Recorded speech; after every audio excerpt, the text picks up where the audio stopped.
नमस्कार, जय हिंद साथियों। मां शारदे एकेडमी प्लेटफॉर्म पर आपका स्वागत है। साथियों, जैसा कि हम लोग अभी पिछले कुछ क्वेश्चंस को देखे थे, संविधान पढ़ रहे हैं। संविधान में जो आज का टॉपिक है वो मौलिक अधिकार, फंडामेंटल राइट्स, भाग 3 का अध्ययन करेंगे। जो पिछले एग्जाम्स में क्वेश्चंस आए हैं या आने वाले जितने भी कॉम्पिटिटिव एग्जाम हैं या पुलिस बेस में हम लोग पढ़ रहे हैं, उसके लिए जो बहुत इंपॉर्टेंट क्वेश्चंस है हम उसको लेके आए हैं, हम उसको सीखते हैं। ठीक है, तो आज की हमारी क्लास मौलिक अधिकार की होगी। जैसा कि साथियों हम देख पा रहे हैं, यहाँ पे लिखा है कल से करेंगे। क्या लिखा है? कल से करेंगे। यही वो वाक्य है जो पूरे जीवन मनुष्य को कामयाबी तक नहीं पहुंचने देता है। साथियों, यहाँ पे हम देख रहे हैं कल से करेंगे।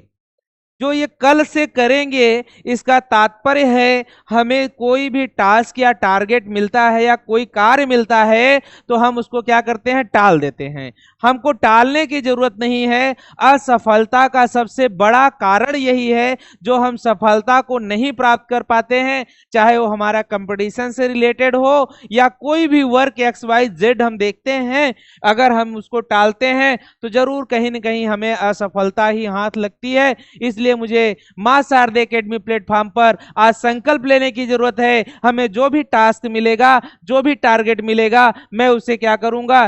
टालने के बजाय उसको कंप्लीट करके दूंगा। साथियों, यही संकल्प लेना है मां शारदे एकेडमी के साथ। आज के टॉपिक पे हम आते हैं। आज की शुरुआत करते हैं क्वेश्चन आंसर से। मौलिक अधिकार से रिलेटेड क्वेश्चन आंसर करते हैं। ठीक है साथियों,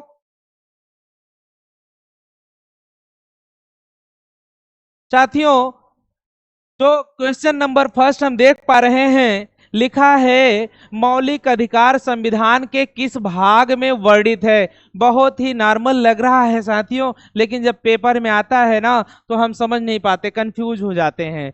ठीक है, तो हमें क्या है, यहाँ लग रहा होगा अभी आसान है, लेकिन जो भी क्वेश्चन आंसर है सब बहुत इंपॉर्टेंट है। इसलिए हमें क्या करना है? गौर से सीखने की जरूरत है, अच्छे से समझने की जरूरत है। जो भी क्वेश्चंस है सब बहुत इंपॉर्टेंट है साथियों। तो पहला क्वेश्चन है, मौलिक अधिकार संविधान के किस भाग में वर्णित है? साथियों, जैसा कि मैंने टॉपिक स्टार्ट करने से ही बता दिया, पहले ही बोला, जो मौलिक अधिकार है वो हमारा भाग 3 है। मौलिक अधिकार से रिलेटेड जो हम स्टडी करते हैं भाग 3 में पढ़ते हैं। क्योंकि जो संविधान के, जब हमारा संविधान बन के तैयार किया गया साथियों, तो उस समय अगर मूल अनुच्छेदों की संख्या पूछी जाए तो उस समय हमारे पास कुल 395 मूल अनुच्छेद थे। इन मूल अनुच्छेदों को क्या किए, जिन्होंने संविधान को बहुत खूबसूरत ढंग से सजाया है साथियों, उन्होंने किसमें भाग दिया?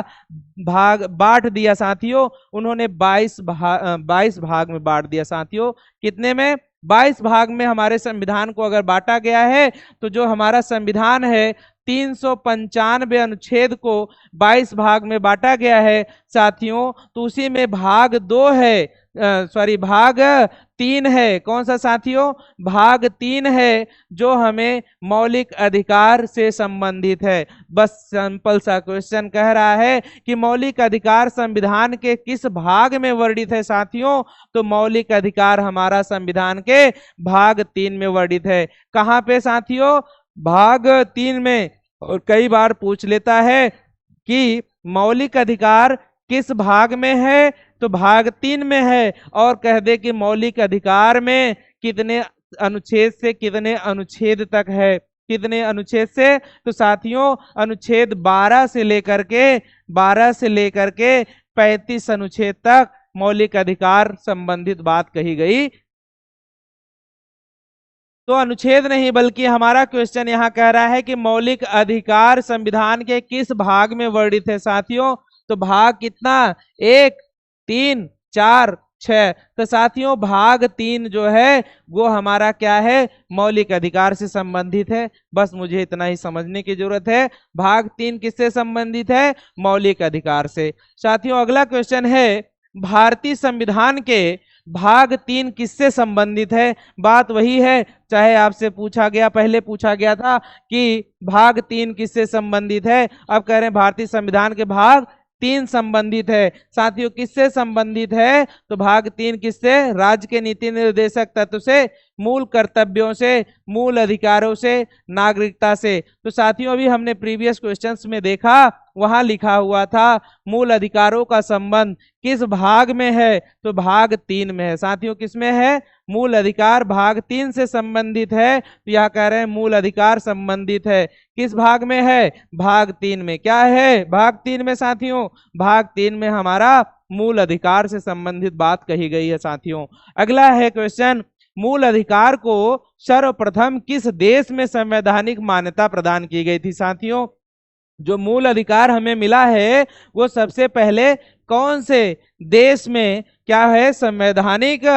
संवैधानिक मान्यता प्रदान की गई। साथियों तो जो संवैधानिक मान्यता प्राप्त हुई थी मूल अधिकार की, वो सर्वप्रथम मतलब कि सबसे पहले किस देश में दी गई थी? साथियों तो जो सबसे पहले दी गई थी वो हमारा फ्रांस है। कौन है साथियों?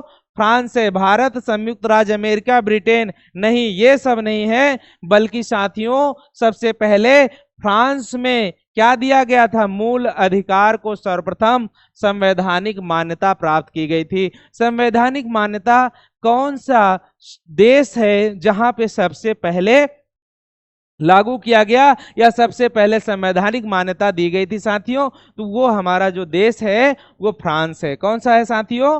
फ्रांस को सबसे पहले संवैधानिक मान्यता दी गई थी।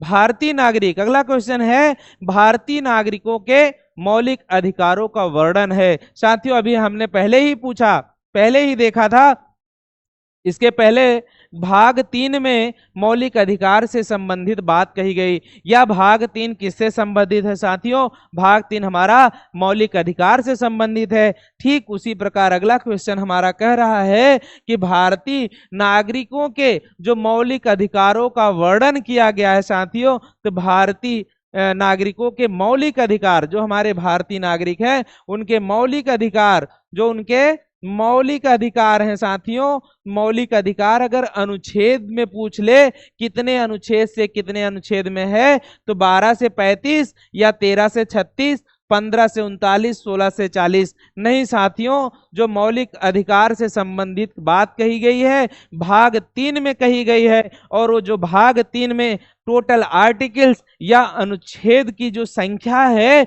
वो 12 से लेकर के 35 तक साथियों। कितना है? 12 से 35 तक। क्या बताया गया 12 से 35 अनुच्छेद में? मूल अधिकार के बारे में। किसको? सारे विदेशी नागरिक को नहीं साथियों। कौन से नागरिक को? भारतीय नागरिक को बताया गया साथियों। जितने भारतीय नागरिकों के मौलिक अधिकारों का वर्णन किया गया है वो हमारे अनुच्छेद 12 से लेकर के 35 में वर्णित है साथियों। ठीक अगर आपसे पूछे किस भाग में मौलिक अधिकार का वर्णन किया गया साथियों, तो हमारा जो मौलिक अधिकार का वर्णन किया गया साथियों वो किया गया है भाग 3 में। किसमें किया गया है? भाग 3 में। क्या किया गया साथियों? भाग 3 में मौलिक अधिकार संबंधित बात कही गई है। ठीक है अगला क्वेश्चन है हमारा, डॉक्टर भीमराव अंबेडकर ने भारतीय संविधान के किस भाग को सर्वाधिक आलोकित भाग कहा साथियों? क्यों कि जो सबसे एक संविधान के जो बहुत ही अच्छे निर्माणकर्ता कहा जाए, जिन्होंने बहुत चुन चुन के संविधान को सजाया है साथियों, लिखा है डॉक्टर भीमराव अंबेडकर साहब ने, क्योंकि उन्होंने बहुत ही बेहतरीन तरीके से संविधान को सजाया है साथियों। बहुत जितना आप बता सकते हो कह सकते हो, क्योंकि हमारा संविधान जो है ना जितना सबसे बड़ा लिखित है और सबसे बड़ा क्या है साथियों?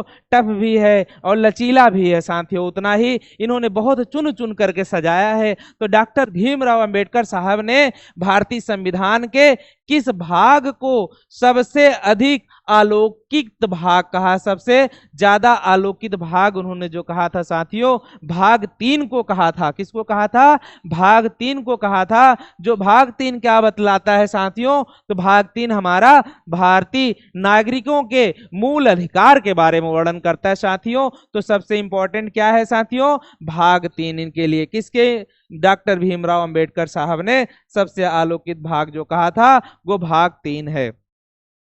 नेक्स्ट है साथियों, मूल अधिकार मूल कहलाते हैं क्योंकि जो हमारा मूल अधिकार है वो मूल कहलाता है साथियों। क्यों कहलाता है? उसका क्या कारण है साथियों? न्यायालयों द्वारा वह परिवर्तनीय है या संयुक्त राष्ट्र मानवाधिकार घोषणा पत्र के अनुरूप है, सरलता से संशोधनीय नहीं है, मानव के प्राकृतिक और अप्रतिदेय अधिकार है। तो साथियों जो इसमें है मानव के प्राकृतिक और अप्रतिदेय अधिकार हैं। क्या दिया गया है? कह रहे मूल अधिकार मूल इसलिए कहलाता है क्योंकि वह मानव के प्राकृतिक और अप्रतिदेय अधिकार को वर्णित करता है, या मानव के प्राकृतिक और अप्रतिदेय अधिकार है, इसलिए साथियों मूल अधिकार को मूल कहा जाता है। अगला है भारतीय संविधान के भाग 3 में कुल कितने अनुच्छेद में मूल अधिकारों का वर्णन किया गया साथियों?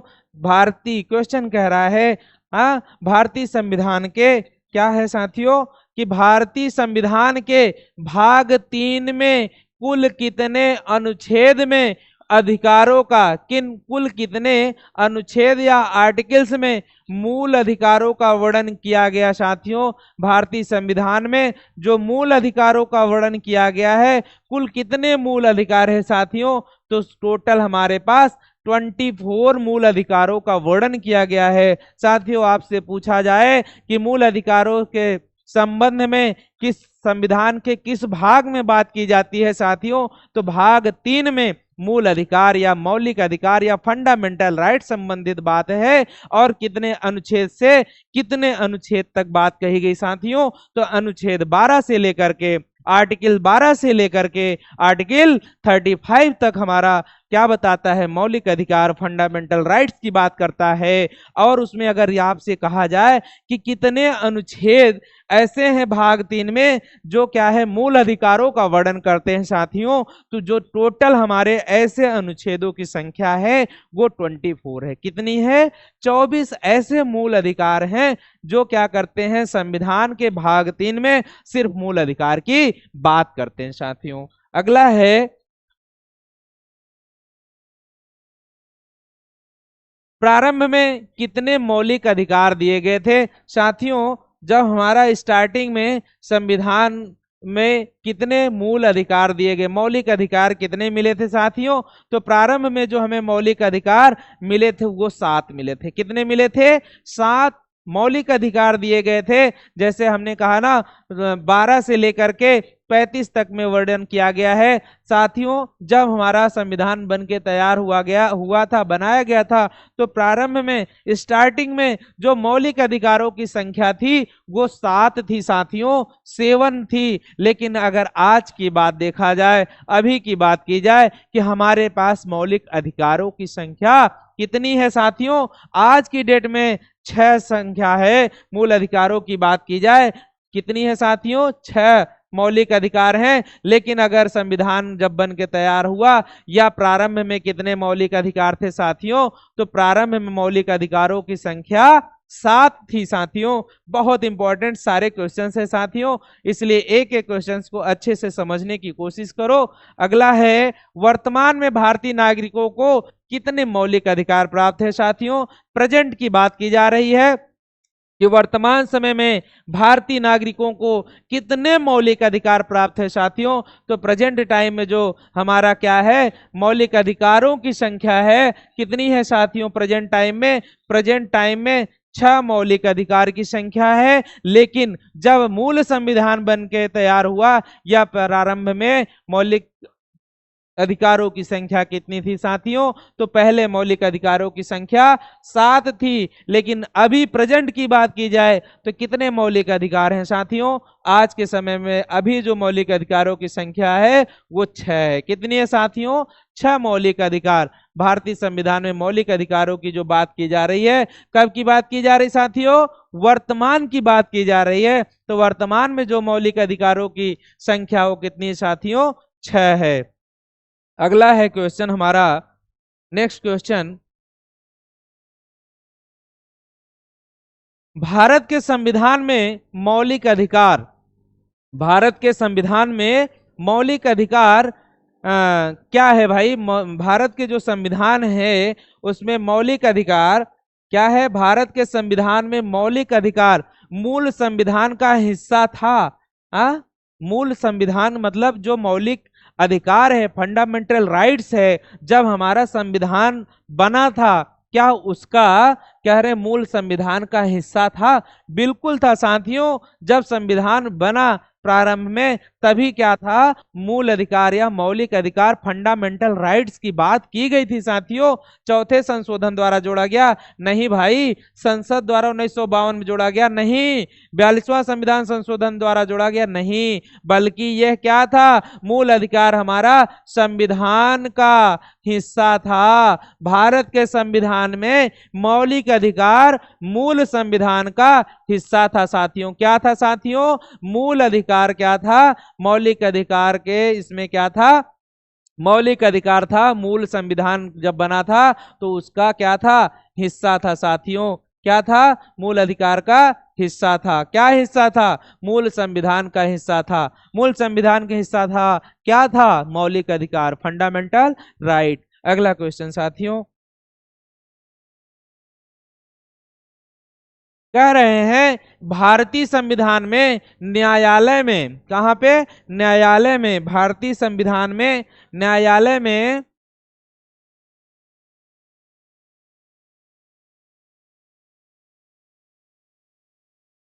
भारतीय संविधान में न्यायालय में कहा बात की जा रही? न्यायालय में कौन प्रवर्तनीय है साथियों? नीति निर्देशक सिद्धांत, प्रस्तावना, मूल कर्तव्य, मूल अधिकार। साथियों जो न्यायालय में प्रवर्तनीय से तात्पर्य है जो बदला जा सके, जो न्यायालय के माध्यम से बदला जा सके, उसके अंदर परिवर्तन किया जा सके साथियों। तो न्यायालय से, न्यायालय द्वारा जो प्रवर्तनीय है वो है साथियों आपका मूल अधिकार। क्या है साथियों? मूल अधिकार क्या है? न्यायालय द्वारा प्रवर्तनीय है साथियों। क्या है? न्यायालय द्वारा प्रवर्तनीय है। क्या प्रवर्तनीय है? मूल अधिकार। साथियों अगला क्वेश्चन है, मौलिक अधिकार क्या है साथियों? मौलिक अधिकारों को लागू करने का दायित्व क्या है? मौलिक अधिकारों को लागू करने का दायित्व है किसको है? उच्चतम न्यायालय पर, उच्च न्यायालय पर, उपयुक्त दोनों, या भारत के मुख्य न्यायाधीश द्वारा? तो साथियों मौलिक अधिकार को लागू करने का जो दायित्व है न्यायालय को हो। किसको है? न्यायालय को हो, न्यायालय को है। जैसा कि अभी हमने पिछले क्वेश्चंस में देखा, यदि परिवर्तनी की बात किया जाए, मौलिक अधिकार परिवर्तनी है किसके द्वारा? न्यायालय द्वारा। तो यहाँ दोनों न्यायालय है साथियों। क्या है? तुम्हारा उच्चतम न्यायालय भी है और उच्च न्यायालय भी है। तो दोनों के माध्यम से प्रवर्तनीय है, या मौलिक अधिकारों को लागू करने का जो दायित्व है साथियों, वो मौलिक अधिकारों को लागू करने का दायित्व दोनों को है। इसलिए जो हमारा ऑप्शन नंबर सी है, उपयुक्त दोनों, ये सही होगा। क्या होगा? उपयुक्त दोनों। साथियों अगला क्वेश्चन है,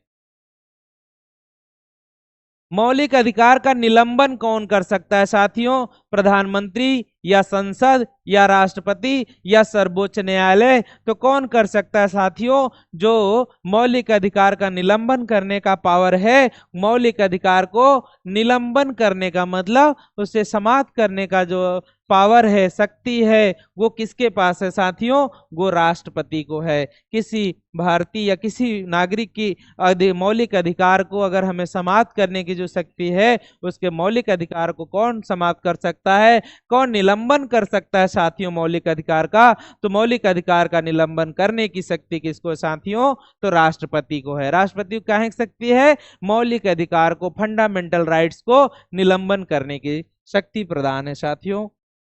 या राष्ट्रपति मौलिक अधिकार को निलंबित कर सकता है।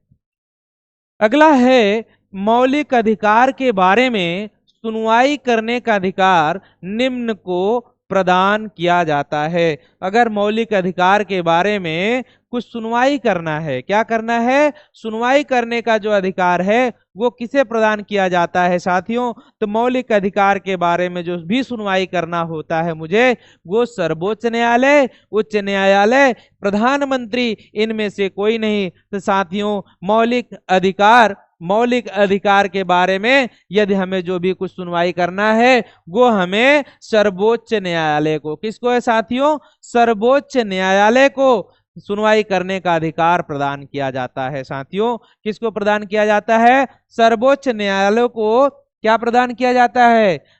मौलिक अधिकार के बारे में कुछ भी सुनवाई करना है तो हमें सर्वोच्च न्यायालय को दिया जाता है। अगला है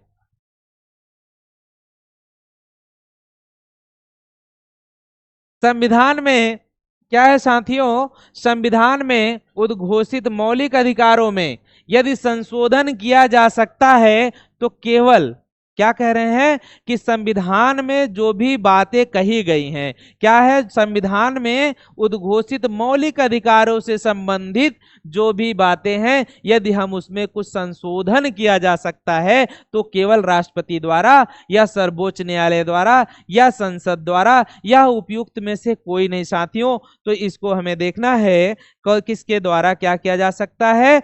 मूल अधिकारों में संशोधन किया जा सकता है साथियों। तो यदि हमें संशोधन करना है तो हमें किसके माध्यम से साथियों? संसद द्वारा क्या किया जा सकता है? संशोधन किया जा सकता है। अगर मौलिक अधिकारों में संशोधन करना है साथियों तो किसके माध्यम से किया जा सकता है? यदि मौलिक अधिकार में संशोधन करने का जो पावर है, शक्ति है, या संशोधन किया जा सकता है, उद्घोषित मौलिक अधिकारों में संशोधन किया जा सकता है केवल किसके माध्यम से? संसद द्वारा साथियों। ओके।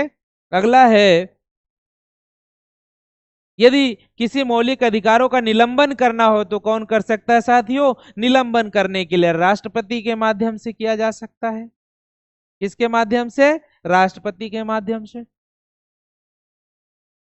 अगला है भारतीय नागरिकों को प्रदान किए गए मूल अधिकारों को, जो भी भारतीय नागरिकों को मूल अधिकार प्रदान किया, क्या कह रहे हैं? भारतीय नागरिकों को प्रदान किए गए मूल अधिकारों को निलंबित नहीं किया जा सकता है। निलंबित किया जा सकता है, किसी भी परिस्थिति में निलंबित नहीं किया जा सकता है। ऊपर निर्देश कुछ भी सही नहीं है। तो साथियों जो भी हमारे भारतीय संविधान में प्रावधान किया गया है, क्या उसे निलंबित किया जा सकता है? अभी इसके पहले वाले क्वेश्चन में ही हमने देखा क्या है, हाँ उसको निलंबित किया जा सकता है। क्या किया जा सकता है? भारतीय संविधान में जो मूल अधिकार है उसको अगर निलंबित किया जा सकता है, हाँ भाई भारतीय नागरिकों को प्रदान मूल अधिकारों को निलंबित किया जा सकता है। क्या किया जा सकता है? निलंबित किया जा सकता है। तो आपका आंसर बी नंबर सही होगा। अगला है, कह रहा है निम्नलिखित में से कौन से मामले उच्च न्यायालय तथा उच्चतम न्यायालय की अधिकारिता में आते हैं साथियों? उच्च न्यायालय या उच्चतम न्यायालय की अधिकारिता में आते हैं। केंद्र व राज्यों के बीच का कोई विवाद हो, या अगला, या राज्यों के परस्पर कोई विवाद हो, मूल अधिकार का प्रवर्तन करना हो, संविधान के उल्लंघन से अगर कोई संरक्षण हो साथियों। तो यहां हम देख रहे हैं क्या कह रहे हैं कि केंद्र और राज्य के बीच में अगर कोई विवाद है, राज्य के परस्पर कोई विवाद हो या राज्य में कोई हो, मूल अधिकारों का कोई प्रवर्तन हो, ठीक है साथियों, अगर कह रहे हैं निम्नलिखित में से कौन से मामले उच्चतम न्यायालय तथा न्यायालय की अधिकारिता में आते हैं। उच्चतम न्यायालय और न्यायालय की अधिकारिता में जो आता है साथियों, वो हमारा मूल अधिकार का प्रवर्तन है साथियों। क्या आता है? मूल अधिकार का प्रवर्तन कहाँ आता है साथियों? उच्चतम न्यायालय तथा उच्च न्यायालय की अधिकारिता में आता है। अगला है जो हमारा नेक्स्ट क्वेश्चन है, कह रहा है कि भारतीय संविधान के अंतर्गत मूल अधिकारों का संरक्षक कौन है। मूल अधिकारों का संरक्षक कौन है साथियों? भारतीय संविधान के अंतर्गत जो भी हमारे मूल अधिकार हैं उनका संरक्षक कौन है साथियों? तो मूल अधिकारों का जो संरक्षक है, क्या संसद है या राष्ट्रपति है, न्यायपालिका है, मंत्रिमंडल है या कार्यपालिका है? तो साथियों जो मूल अधिकारों का संरक्षक है वो कौन है साथियों? मूल अधिकारों का जो संरक्षक है वो न्यायपालिका है। कौन है साथियों? मूल अधिकारों का संरक्षक कौन है साथियों? तो मूल अधिकार का संरक्षक कौन है साथियों? न्यायपालिका है। कौन है साथियों? मूल अधिकार का संरक्षक न्यायपालिका है। अगला है मौलिक अधिकारों के निलंबन का आदेश कौन दे सकता है साथियों? मौलिक अधिकार को यदि हमें निलंबित करना है, निलंबन का अधिकार उसको कौन दे सकता है साथियों? तो मूल अधिकारों को पिछले क्वेश्चंस में हम देख चुके हैं कि अगर मूल अधिकार को निलंबित करना है, निलंबन करने का अधिकार किसको प्राप्त है साथियों? प्रधानमंत्री को। किसको? प्रधानमंत्री को नहीं साथियों। संसद को नहीं साथियों। सर्वोच्च न्यायालय नहीं साथियों। अगर हमें मूल अधिकारों को निलंबन करने की शक्ति प्रदान है, मूल अधिकारों को निलंबन का आदेश कौन दे सकता है साथियों? तो राष्ट्रपति दे सकता है। कौन दे सकता है साथियों? राष्ट्रपति। जो भी मौलिक अधिकार है यदि उसको निलंबन करना है, निलंबित करना है, तो उसका अधिकार कौन आदेश जारी कर सकता है? राष्ट्रपति कर सकता है आदेश साथियों। अगला है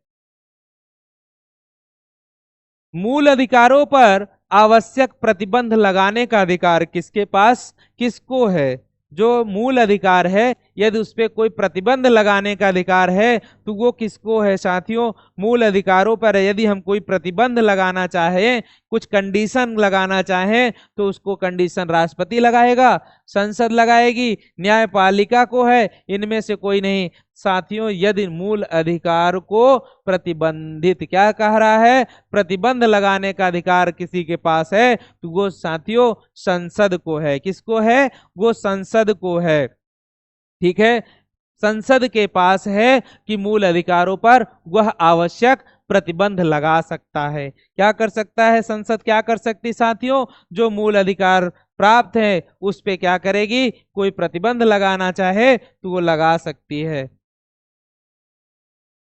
अगला है मौलिक अधिकार का जो प्रमुख उद्देश्य है साथियों। मौलिक अधिकार का जो मुख्य उद्देश्य क्या है साथियों? मौलिक अधिकार का उद्देश्य है समाज के समाजवादी ढांचे को बढ़ावा देना। क्या है साथियों? समाज के समाजवादी ढांचे को बढ़ावा देना, या व्यक्तिगत स्वतंत्रता को सुनिश्चित करना, या न्यायपालिका की स्वतंत्रता को सुनिश्चित करना, या उपयुक्त सभी को सुनिश्चित करना। तो जो मौलिक अधिकार का क्या है, मौलिक अधिकार का जो प्रमुख उद्देश्य है साथियों, तो मौलिक अधिकार का जो प्रमुख उद्देश्य है वह है व्यक्तिगत स्वतंत्रता को सुनिश्चित करना। इंडिविजुअल, प्रत्येक व्यक्ति की जो व्यक्तिगत स्वतंत्रता है उसकी व्यक्तिगत स्वतंत्रता को सुनिश्चित करना। क्या है मौलिक अधिकार का मूल उद्देश्य? क्या है साथियों? प्रमुख उद्देश्य क्या है? हर एक व्यक्ति या पर्सनल इंडिविजुअल लेवल पर जो भी भारतीय नागरिक है उस व्यक्तिगत स्वतंत्रता को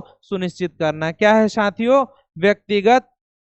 व्यक्तिगत स्वतंत्रता को सुनिश्चित करना। क्या है? व्यक्तिगत स्वतंत्रता को सुनिश्चित करना मूल अधिकार का, मौलिक अधिकार का प्रमुख उद्देश्य है। मौलिक अधिकार का जो प्रमुख उद्देश्य है साथियों वो है हमारा व्यक्तिगत स्वतंत्रता को सुनिश्चित करना। क्या है? व्यक्तिगत स्वतंत्रता को सुनिश्चित करना। अगला है मूल अधिकारों को प्रवर्तित करने की शक्ति किसे प्राप्त है साथियों? जो भी मूल अधिकार है, यदि उसमें कोई प्रवर्तन करना चाहें या प्रवर्तित करना चाहें, वो किसको प्राप्त है साथियों? मूल अधिकार को प्रवर्तित करने की जो शक्ति प्राप्त है साथियों, वो राष्ट्रपति को है, संसद को है, केवल उच्चतम न्यायालय को है, या उच्चतम न्यायालय को है? तो साथियों, मूल अधिकार में यदि प्रवर्तित करने की शक्ति है तो वो किसको है? मूल अधिकारों को प्रवर्तित करने की शक्ति है तो केवल केवल किसको है? संसद को। किसको है? संसद को। हाँ, राष्ट्रपति को केवल, उच्चतम न्यायालय को, उच्चतम न्यायालय को किसको है? केवल उच्चतम न्यायालय नहीं भाई, संसद को नहीं, राष्ट्रपति को नहीं। यदि जो हमारे मूल अधिकार हैं उसको प्रवर्तित करने की जो शक्ति है वो उच्चतम न्यायालय को है। किसको है साथियों? उच्चतम न्यायालय को। उच्चतम न्यायालय को क्या है? उच्चतम न्यायालय को मूल अधिकार को प्रवर्तित करने की शक्ति प्रदान है। किसको? उच्चतम न्यायालय को क्या प्रदान है? उच्चतम न्यायालय मूल अधिकार को प्रवर्तित करने की शक्ति प्रदान है। अगला है कि भारतीय संविधान में प्रदत्त मूलभूत अधिकारों को निलंबित करने वाली सत्ता क्या है साथियों? भारतीय संविधान में प्रदत्त मूलभूत अधिकार, जो हमारे मूलभूत अधिकार हैं, उसको यदि निलंबित करने वाली कोई सत्ता है तो वह कौन सी सत्ता है साथियों? जो क्या कर सकती है? मूल अधिकारों को निलंबित कर सकती है साथियों। तो मूल अधिकारों को जो निलंबित करने की शक्ति प्रदान है, मूल अधिकार, मूलभूत अधिकारों को निलंबित करने का जो करने वाली सत्ता है, वो हमारे पास कौन, किसके पास सत्ता है? सर्वोच्च न्यायालय नहीं साथियों, संसद के पास नहीं, प्रधानमंत्री नहीं, बल्कि किसके पास है? राष्ट्रपति के पास। मूल अधिकारों को यदि कोई निलंबित कर सकता है साथियों, तो मूल अधिकार को निलंबित करने की, निलंबन करने की जो शक्ति प्रदान है साथियों, वो केवल और केवल राष्ट्रपति को है। किसको है? राष्ट्रपति को है, राष्ट्रपति महोदय को है। किसको साथियों? राष्ट्रपति महोदय के माध्यम से किसी भी मूल अधिकार को निलंबित किया जा सकता है साथियों, निलंबन करने की शक्ति प्रदान है उनको। अगला है, कह रहे हैं भारत में क्या? भारत में मौलिक अधिकार के संबंध में निम्न वक्तव्यों पर विचार कीजिए। जो ये वक्तव्य लिखे गए हैं, कह रहे हैं कि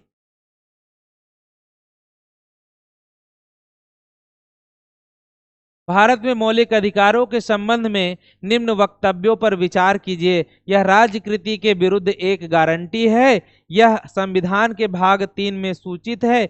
मौलिक अधिकारों के जो संबंध में वक्तव्य दिया गया है, अगला, ये सामाजिक, आर्थिक और राजनीतिक न्याय सुनिश्चित करते हैं साथियों। क्या है? सामाजिक, आर्थिक, राजनीतिक न्याय को सुनिश्चित करते हैं। अगला है, यह यूएसए में अधिकारों के बिल की भांति नहीं है। अब नीचे दिए गए कूट से सही उत्तर का चयन करना है साथियों। इस क्वेश्चन में कह रहे हैं कि यह जो मौलिक अधिकार है, मौलिक अधिकार के संबंध में जो बातें कही गई हैं, उसमें कूट के माध्यम से जो आपका सही कूट है उसको आपको बताना है। क्या करना है? जो सही है उसे कूट के माध्यम से सिलेक्ट करना है। कूट फर्स्ट है तथा सेकंड है सही। क्या सही है भाई? सेकंड या थर्ड सही है, 1 2 3 सही है, या 2 3 एंड 4 सही है। तो साथियों, 24 में बात क्या कह रहे हैं? पहले क्वेश्चन नंबर 24 के बाद को समझो। यह कह रहे हैं, यह राजकीर्ति के विरुद्ध एक गारंटी है। यह राजकृति के विरुद्ध एक गारंटी है। सही बात है। यह संविधान के भाग 3 में सूचित है। ठीक है, हाँ बिल्कुल, यह संविधान के भाग 3 में सूचित है। ये सामाजिक, आर्थिक और राजनीतिक न्याय सुनिश्चित करते हैं? नहीं। क्या है? फर्स्ट और सेकंड सही है। क्या सही होगा? फर्स्ट और सेकंड।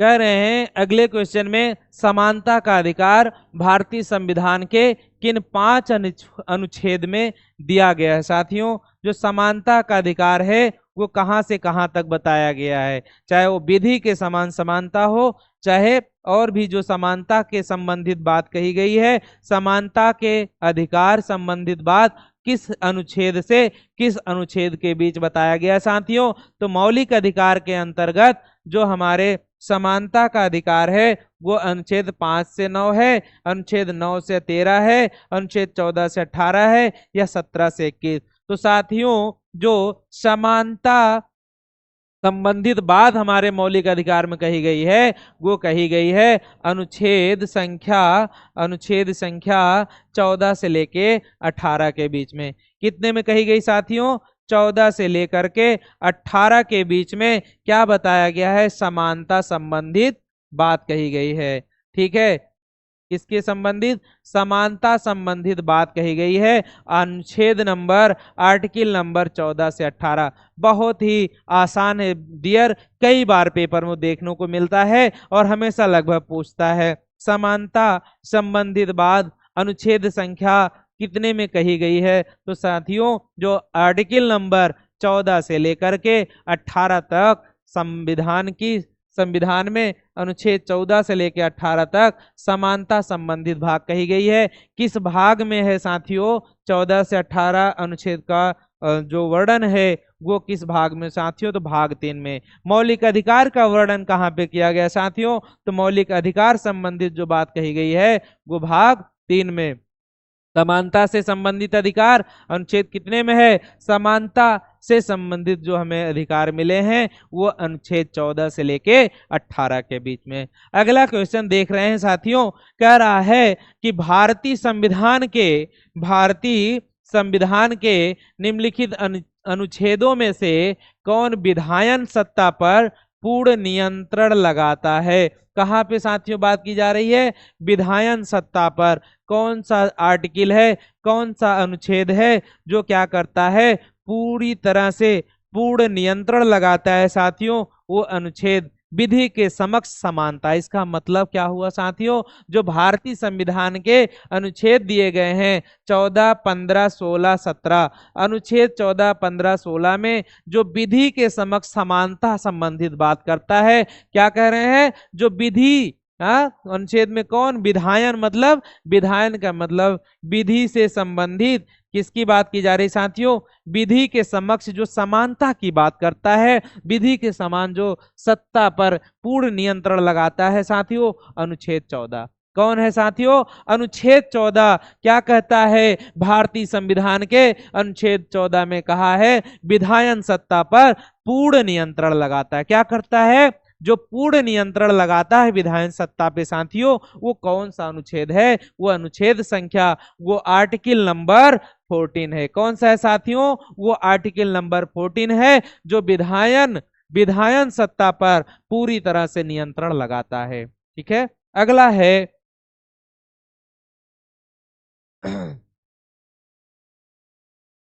कह रहा है भारतीय संविधान की प्रस्तावना में प्रयुक्त, क्या है? जो हमारा भारतीय संविधान है उसकी प्रस्तावना में प्रयुक्त समाजवाद शब्द को निम्नलिखित में से किस अनुच्छेद या अनुच्छेद के साथ मिलाकर पढ़ने से सर्वोच्च न्यायालय को समान कार्य के लिए समान वेतन का मौलिक अधिकार परिभाषित करने की शक्ति प्रदान या शक्ति प्राप्त हुई है या शक्ति प्रदान की गई? क्या साथियों? कह रहे हैं कि भारतीय संविधान की जो प्रस्तावना में समाजवाद शब्द का जो जोड़ा गया, समाजवाद शब्द को निम्नलिखित में से किस अनुच्छेद या अनुच्छेद के साथ मिला करके पढ़ने से सर्वोच्च न्यायालय को, किसको? सर्वोच्च न्यायालय को समान कार्य के लिए समान वेतन का मौलिक अधिकार परिभाषित करने की शक्ति प्राप्त है साथियों।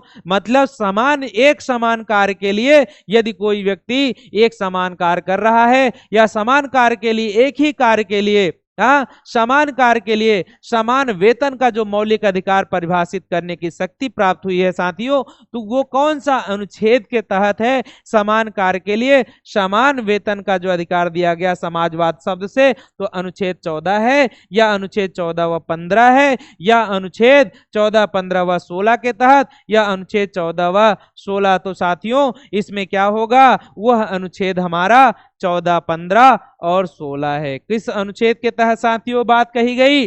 क्या है कि बात कही गई? समाजवाद शब्द जो प्रस्तावना में प्रयोग किया गया उसके साथ जो है मिलाने से वह कौन सा अनुच्छेद है जिसमें समाजवाद शब्द को जोड़ने के साथ पढ़ने से सर्वोच्च न्यायालय समान कार्य के लिए, क्या भाई? सर्वोच्च न्यायालय समान कार्य के लिए समान वेतन का मौलिक अधिकार को परिभाषित करती है, शक्ति प्रदान करती है साथियों। मौलिक अधिकार का परिभाषित करने की जो शक्ति प्राप्त हुई है समान कार्य के लिए समान वेतन, वो हमारे अनुच्छेद हैं संख्या 14, 15 और 16। कौन से अनुच्छेद है साथियों? तो अनुच्छेद है 14, 15 और 16। कितने नंबर के आर्टिकल हैं जो समान कार्य से समान वेतन की बात कर रहे हैं? वो कर रहे हैं आर्टिकल नंबर 14, 14 एंड 15 एंड 16। 14, 15 और 16 नंबर के अनुच्छेद साथियों। अगला है साथियों,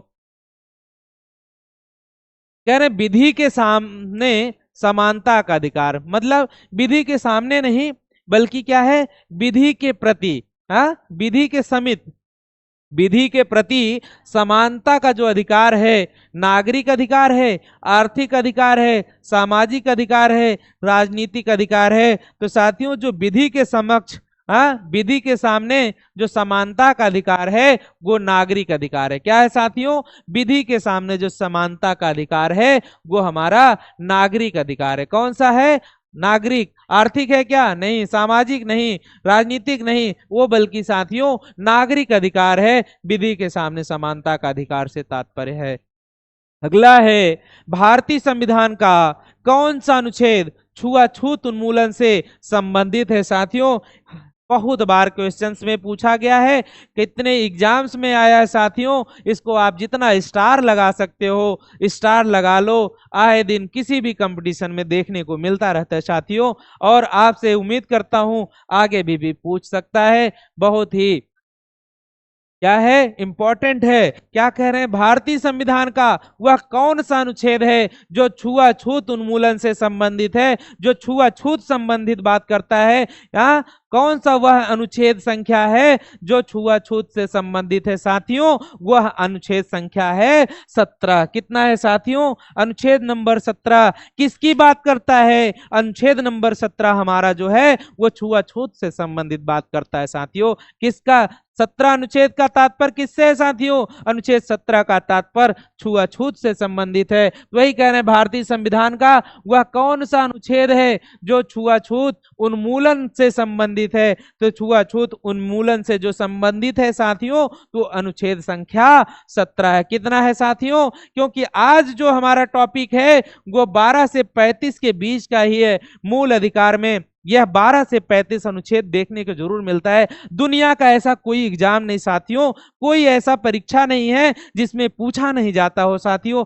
कोई भी XYZ, इवन आप समझ लो कुछ भी नहीं है कि जहां ना आता हो, वो रेलवे हो, बैंक हो, SSC हो, ठीक है, कोई भी XYZ एग्जाम उठा लो, लेखपाल है, आपके पुलिस में तो बहुत इंपॉर्टेंट है साथियों। ये बेस है, इसलिए बहुत अच्छे से एक एक क्वेश्चन समझो साथियों। ये बहुत इंपॉर्टेंट क्वेश्चन है, स्टार लगा लो जितना लगा सकते हो साथियों। तो ये कह रहा है भारतीय संविधान का वह कौन सा अनुच्छेद है जो छुआछूत उन्मूलन संबंधित है साथियों? आज से नहीं भूलना है साथियों। वह अनुच्छेद कौन सा है?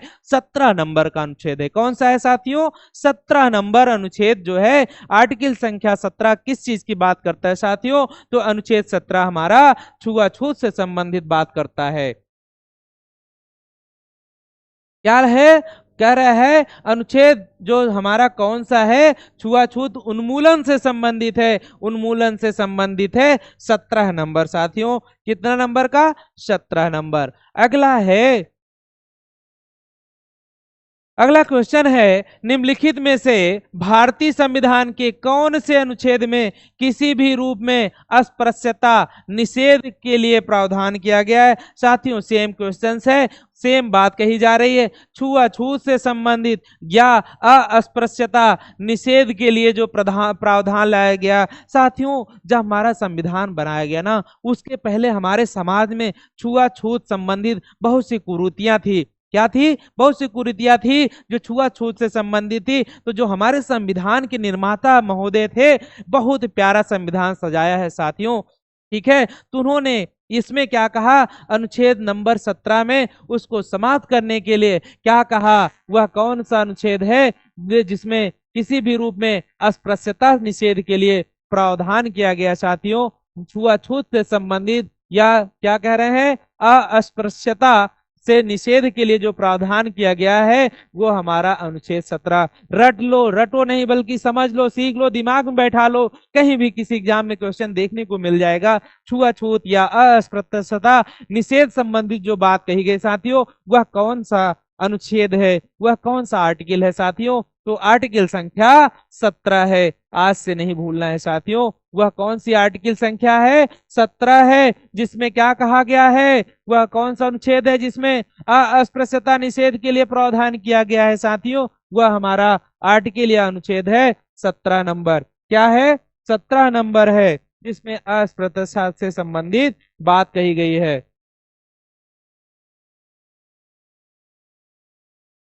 समानता का अधिकार भारतीयों के लिए सुनिश्चित करता है। धार्मिक समानता किसकी बात कही जा रही है? धार्मिक स्वतंत्रता, हाँ, ये समानता, आर्थिक समानता, सामाजिक समानता, उपयुक्त सभी। जो समानता का अधिकार है वो भारतीयों के लिए सुनिश्चित करता है साथियों। तो जो हमारे जितने भारतीय नागरिक हैं जिन्हें मूल अधिकार दिया गया है, वो समानता का अधिकार जो है भारतीयों के लिए क्या सुनिश्चित करता है? समानता के लिए, वो चाहे धार्मिक समानता हो, वो चाहे आर्थिक समानता हो, वो चाहे सामाजिक समानता हो। साथियों सभी प्रकार की समानता की बात की जाती है, काहे कि सभी प्रकार की समानता की बात कही जाती है। उपयुक्त सभी, इसका आंसर सही होगा। कौन सी समानता की बात कही जा रही है? वो धार्मिक समानता, आर्थिक समानता, सामाजिक समानता, सारी समानता की बात कही जा रही है साथियों।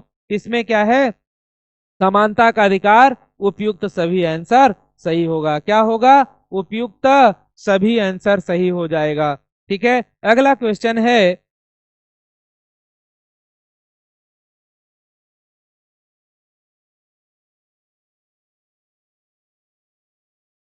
संविधान कह रहा है संविधान के किस अनुच्छेद के प्रावधान के अंतर्गत भारत सरकार द्वारा भारत रत्न, पद्म विभूषण आदि अलंकरण प्रदान किए जाते हैं? साथियों क्या है कि संविधान का वह कौन सा अनुच्छेद है, वह कौन सा आर्टिकल है, उस किस आर्टिकल में या किस अनुच्छेद में ऐसा प्रावधान किया गया है जिसके अंतर्गत भारत सरकार, कौन? भारत सरकार साथियों, भारत रत्न का, भारत सरकार जो है भारत रत्न, पद्म विभूषण आदि अलंकरण जो प्रदान किया जाता है साथियों, वह कौन से अनुच्छेद के माध्यम से प्रदान किया जाता है? साथियों वह अनुच्छेद संख्या कौन सा है? 15 है, 18 है, 21 है, 23 है? तो साथियों वह 15 नहीं, वह क्या है? अनुच्छेद संख्या 18 है। क्या है? अनुच्छेद संख्या 18 हमारा क्या बात कर रहा है? तो अनुच्छेद संख्या 18 है, जिसके तहत भारत सरकार द्वारा भारत रत्न, पद्म विभूषण आदि अलंकरण प्रदान किया जाता है। क्या है साथियों? संविधान का वह अनुच्छेद 18 है जिसके द्वारा भारत सरकार क्या करती है? भारत रत्न या पद्म विभूषण आदि अलंकरण प्रदान करती है। वह कौन सा अनुच्छेद है साथियों? अनुच्छेद संख्या 18 है। किसके तहत पद्म विभूषण अलंकरण प्रदान करने की शक्ति है? भारत रत्न देने के लिए भारत सरकार जो दे रही है, ये अनुच्छेद संख्या 18 में प्रावधान किया गया। किस में किया गया साथियों? अनुच्छेद संख्या 18 में। क्या कहा गया है? अनुच्छेद संख्या 18 में बताया गया है। अगला क्वेश्चन है साथियों, सन 1995 में पारित अस्पृश्यता, अभी हमने बात की थी अस्पृश्यता या छुआछूत, जो अपराध अधिनियम को वर्तमान में किस नाम से जाना जाता है साथियों? जो 1995 में पारित हुआ था, 1995 में पारित अस्पृश्यता क्या है साथियों? अस्पृश्यता अपराध क्या है? छुआछूत को अपराध की श्रेणी में रखा गया। अस्पृश्यता अनटचेबिलिटी अस्पृश्यता अपराध अधिनियम को वर्तमान में किस नाम से जाना जाता है साथियों? तो वर्तमान में जो है सिविल अधिकार अधिनियम, नागरिक भेदभाव संरक्षण अधिनियम, नागरिक संरक्षण अधिनियम, सिविल अधिकार संरक्षण अधिनियम क्या कहा जाता है साथियों? 1995 में 1995 में पारित क्या साथियों? 1995 में पारित अस्पृश्यता अपराध अधिनियम को वर्तमान में जाना जाता है सिविल अधिकार संरक्षण अधिनियम। किस नाम से जाना जाता है साथियों? सिविल अधिकार संरक्षण अधिनियम। किस नाम से जाना जाता है? सिविल अधिकार संरक्षण अधिनियम के नाम से जाना जाता है साथियों। अगला है धर्म आदि के आधार पर विभेद का प्रतिषेध। भारत के संविधान का अनुच्छेद 15 क्या है? अनुच्छेद 15 एक मूल अधिकार है जिसे किसी अधीन वर्गीकृत किया जाएगा। धर्म के स्वतंत्रता का अधिकार, शोषण के विरुद्ध अधिकार, सांस्कृतिक और शैक्षिक अधिकार, समता का अधिकार। साथियों अभी जो हम लोगों ने देखा है, क्या देखा है? अभी पिछले क्वेश्चन में देखा था जो समानता की बात की जा रही थी। किसकी बात की जा रही? समानता या समता का अधिकार जो हमें संविधान के अनुच्छेद में देखने को मिला है वो 14 से लेके 18 तक, यहाँ तक देखने को मिला है। 14 से लेकर आर्टिकल संख्या 14 से लेकर 18 तक समता से संबंधित या समानता से संबंधित बात कही गई है। तो ये क्वेश्चन कह रहा है धर्म आदि के आधार पर विभेद का प्रतिषेध भारत के संविधान का अनुच्छेद 15, कौन सा अनुच्छेद? 15 की बात कर रहा है। अनुच्छेद 15 एक मूल अधिकार है जिसे किसके अधीन वर्गीकृत किया गया है साथियों? धर्म के स्वतंत्रता का अधिकार नहीं साथियों, ये तो आगे मिलेगा। शोषण के विरुद्ध नहीं, इसकी बात तो हमारी किसमें कही गई? शोषण के विरुद्ध 23 और 24 में बताई गई साथियों, इसलिए ये भी नहीं है। 15 की बात कर रहा है। सांस्कृतिक और शैक्षिक अधिकार ये भी आगे है साथियों। जो हमें समानता का अधिकार की बात की जा रही है क्या होगा? समानता समता का अधिकार क्या है? अनुच्छेद नंबर 15 क्या बता रहा है? धर्म के आधार पर विभेद का जो प्रतिषेध किया गया, विभेद का प्रतिषेध जो किया गया साथियों, तो भारत के संविधान का अनुच्छेद 15 क्या है? एक मूल अधिकार है जिसे किसके अधीन वर्गीकृत किया जाएगा? वो समता का अधिकार। किसके अधीन? समता के अधिकार से संबंधित है साथियों, इसके अधीन आएगा। अगला क्वेश्चन है डियर, कह रहे हैं निम्नलिखित अनुच्छेद में कौन भिन्न वर्ग में आता है? साथियों यहां लिखा है 14 नंबर, क्या लिखा है? 14, 15, 16 और 19 आ गया साथियों। यहां देखो जो 14, 15, 16 की बात कर रहा है पेपर में, तो मुझे यहाँ कह रहा है इनमें से कौन भिन्न है साथियों। तो आप भी देख के आ रहे हैं जो समानता का अधिकार प्राप्त है कहाँ पे? मौलिक अधिकार में। कहाँ? समानता का अधिकार 14 से लेके अनुच्छेद संख्या 14 से 18 के बीच में जो समानता की बात कही गई किससे संबंधित है? अनुच्छेद संख्या 14 से लेके 18 तक समानता संबंधित बात कही गई है। तो कह रहे हैं इनमें से कौन वर्ग में भिन्न है? तो अनुच्छेद 14, 15, 16 है साथियों। 18 तक तो आएगा समानता में, लेकिन 19 क्या है साथियों? इस समानता अधिकार से बाहर है। समानता की जहां बात की जा रही है उससे हमारा जो बाहर है वो अनुच्छेद संख्या 19 है। कौन सा साथियों? वो 19 नंबर है जो क्या है? 14 से 18 से बाहर है। अगला है डियर, अगला क्वेश्चन है भारतीय संविधान में किसमें भारतीय सर्वोच्च न्यायालय को समान कार्य के लिए समान वेतन का मौलिक अधिकार निगमन करने हेतु सक्षम किया गया है। सक्षम किया है, क्या कह रहे हैं कि भारतीय संविधान में, भारतीय संविधान में किसमें, भारतीय सर्वोच्च न्यायालय को, क्या है, भारतीय सर्वोच्च न्यायालय को समान कार्य के लिए, किसके लिए, समान कार्य के लिए समान वेतन का जो मौलिक अधिकार निगमन करने हेतु सक्षम किया गया है, वह संविधान की प्रस्तावना में प्रयुक्त समाजवादी शब्द या क्या है, संविधान की प्रस्तावना में प्रयुक्त समाजवादी शब्द या एक को संविधान के अनुच्छेद 14 के साथ मिलाकर पढ़ने से, एक संविधान के अनुच्छेद 16 के साथ मिलाकर पढ़ने से, वह ए बी व सी सभी को मिलाकर के पढ़ने से। साथियों यहाँ पे क्या होगा, जो हमारा समाजवाद वर्ड है, क्या है, प्रस्तावना का जो समाजवाद वर्ड है उसमें कह रहा कौन से अनुच्छेद को मिला करके पढ़ने से, या संविधान की प्रस्तावना में प्रयुक्त समाजवादी सब, बिल्कुल सही कह रहा है साथियों। फिर कह रहा है संविधान के अनुच्छेद 14 के साथ मिलाकर पढ़ने से, बिल्कुल साथियों, समान कार्य के लिए समान वेतन की बात कही जा रही है। संविधान के अनुच्छेद 16 के साथ मिलाकर के पढ़ने से, तो हाँ साथियों, जब तीनों की बात की जा रही है तो हमारा आंसर क्या होगा, ए बी व सी सभी को मिला करके पढ़ने से समाजवाद जो सर्वोच्च न्यायालय को समान कार्य के लिए समान वेतन का मौलिक अधिकार निगमन करती है। साथियों अगला है चेन्नई राज्य बनाम चंपकम दोरावराजन मुकदमे में भारतीय सर्वोच्च न्यायालय के निर्णय के, क्या है, भारतीय सर्वोच्च न्यायालय के निर्णय के परिणाम स्वरूप इनमें से निम्नलिखित में से किस मौलिक अधिकार को संशोधित किया गया। क्या कह रहे हैं, ये एक आया है, पहले का है चेन्नई राज्य बनाम चंपकम दोरावराजन मुकदमा हुआ, क्या, चेन्नई राज्य बनाम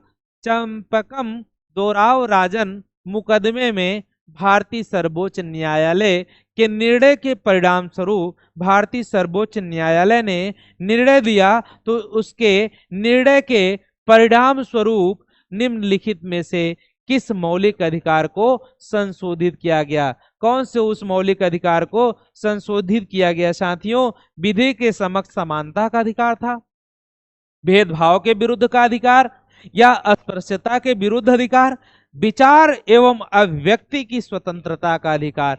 साथियों जो चेन्नई राज्य बनाम चंपकम दोरावराजन मुकदमा था, उसका जो सर्वोच्च न्यायालय के निर्णय के परिणाम स्वरूप जो निम्नलिखित में से मौलिक अधिकार का संशोधन किया गया था, वो था भेदभाव के विरुद्ध अधिकार। क्या था साथियों, वो था भेदभाव के विरुद्ध अधिकार। क्या था, भेदभाव के विरुद्ध अधिकार। क्या था साथियों, चेन्नई राज्य बनाम चंपकम दोरावराजन मुकदमे में भारतीय सर्वोच्च न्यायालय के निर्णय के परिणाम स्वरूप निम्नलिखित में से किस मौलिक अधिकार को संशोधित किया गया था साथियों, तो वो था भेदभाव के विरुद्ध अधिकार। क्या था साथियों, भेदभाव के विरुद्ध अधिकार। क्या था, भेदभाव के विरुद्ध अधिकार। अगला है डियर, नेक्स्ट क्वेश्चन है, भारत में समाचार पत्रों का जो स्वतंत्रता है वो संविधान के अनुच्छेद 19(1) क में विशेष रूप से उपबंधित है, या विशेष रूप से उपबंधित है, या अगला है स्वतंत्र में निहित है। क्या है, कह रहे हैं संविधान के अनुच्छेद 19(1) के क में प्रत्याभूत अभिव्यक्ति के व्यापक स्वातंत्र में निहित है।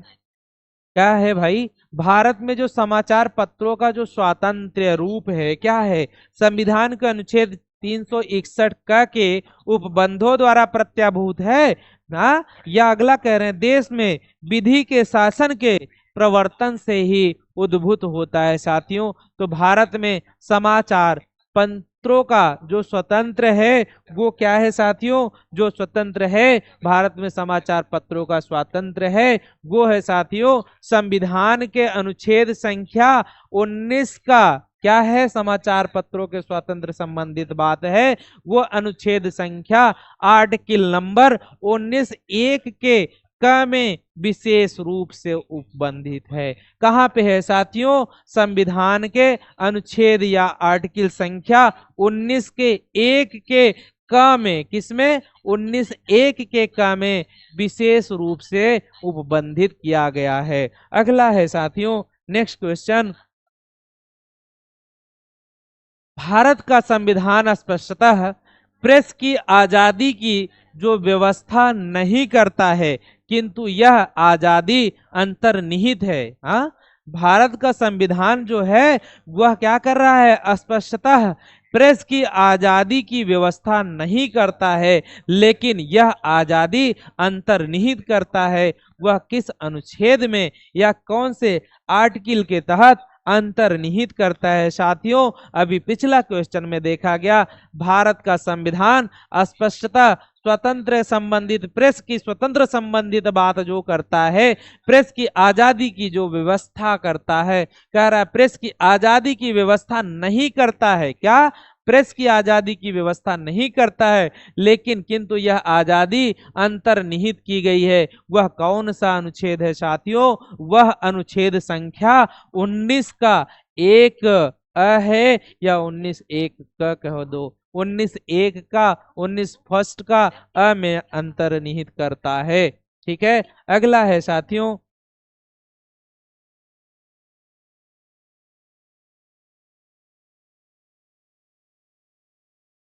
स्वतंत्रता के मूल अधिकार से संबंधित, क्या कह रहा है? स्वतंत्रता के मूल अधिकार से संबंधित संविधान के अनुच्छेद 19 के अंतर्गत कितने प्रकार की स्वतंत्रताएं प्रत्याभूत हैं? जो हमारा संविधान के 19 से लेकर के 22 तक में संविधान में स्वतंत्रता की बात कही गई है, तो वही कह रहे हैं स्वतंत्रता के मूल अधिकारों से संबंधित संविधान के सिर्फ अनुच्छेद 19 के अंतर्गत कितने प्रकार की स्वतंत्रता की बात कही गई साथियों? तो जो हमारे पास स्वतंत्रता की बात कही गई है, हाँ, अंतर्गत संविधान के अनुच्छेद 19 के अंतर्गत कितने प्रकार की स्वतंत्रता प्रदान की गई साथियों? तो जो स्वतंत्रता की बात कही गई है, वो जो स्वतंत्रता प्रदान की गई है आर्टिकल संख्या अनुच्छेद संख्या 19 के अंतर्गत कितने प्रकार की स्वतंत्रता प्रत्याभूत है साथियों? तो वो जो स्वतंत्रता संबंधित बात कही गई है वह अनुच्छेद 19 से लेकर के 22 तक कही गई है, लेकिन जो 19 के अंतर्गत कितने प्रकार की स्वतंत्रता कितने प्रकार की स्वतंत्रताएं प्रत्याभूत है? तो साथियों, वो जो टोटल स्वतंत्रता प्रत्याभूत है वो 6 प्रकार की है। कितने प्रकार की स्वतंत्रता प्रत्याभूत की गई है या वर्णित किया गया? कितने प्रकार की स्वतंत्रताओं का वर्णन किया गया साथियों? तो स्वतंत्रता का जो वर्णन किया गया है वो 6 प्रकार। कितना साथियों? 6 टाइप्स के। कितने साथियों? 6 प्रकार की। क्या कह रहा है? स्वतंत्रता के मूल अधिकार से संबंधित संविधान के अनुच्छेद 19 के अंतर्गत कितने प्रकार की स्वतंत्रता प्रत्याभूत है साथियों? तो 6 प्रकार की। कितने की? 6 प्रकार की स्वतंत्रता प्रत्याभूत की गई है। अगला है, स्वतंत्रता का अधिकार संविधान के किन अनुच्छेदों में वर्णित है? जो स्वतंत्रता की बात कही गई है, हाँ, किसकी बात कही गई है भाई? स्वतंत्रता की। हाँ, स्वतंत्रता की बात कही गई है। कितने अनुच्छेद के अंतर्गत स्वतंत्रता की बात कही जाती है साथियों, या की गई है साथियों? तो अनुच्छेद संख्या 14 से 18 नहीं साथियों, अभी पीछे पढ़ के आए हैं। 14 से 18 के बीच में समानता संबंधित बात कही गई है। अनुच्छेद 19 से 22 नहीं साथियों, 19 से 22 हमारी स्वतंत्रता संबंधित बात। बिल्कुल साथियों, 19 से 22 के बीच वह अनुच्छेद संख्या कौन सी है जिसमें स्वतंत्रता संबंधित प्रावधान किया गया है? भाग 3 मौलिक अधिकार में जो स्वतंत्रता संबंधित बात कही गई है, तो साथियों अनुच्छेद संख्या 19 से लेकर के 22 के बीच में स्वतंत्रता संबंधित बात कही गई है। किसमें कही गई है? 19 से लेकर के 22 के बीच में स्वतंत्रता की बात कही गई है। यदि आपसे कहा जाए 19 के अंतर्गत कितने प्रकार, संविधान के अनुच्छेद संख्या 19 के तहत कितने प्रकार की स्वतंत्रता का प्रावधान है? तो 6 प्रकार। कितने प्रकार साथियों? 6 प्रकार की स्वतंत्रता का प्रावधान है।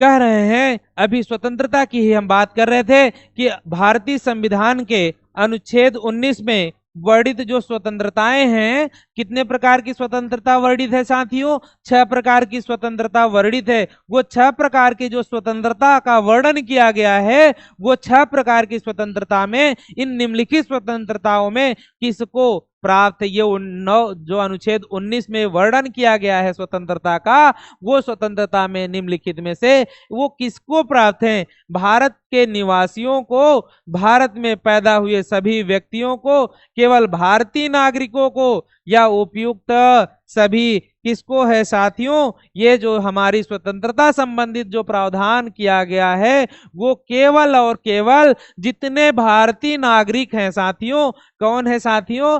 जितने भारतीय नागरिक हैं उनको अनुच्छेद 19 में क्या वर्णित है? स्वतंत्रता संबंधित किसको प्राप्त है साथियों? केवल और केवल भारतीय नागरिकों को। क्या है साथियों? स्वतंत्रता संबंधित जो बात कही गई साथियों, वो हमारा केवल और केवल भारतीय नागरिकों के अनुच्छेद संख्या आर्टिकल नंबर 19 में कितने प्रकार की स्वतंत्रता का प्रावधान है?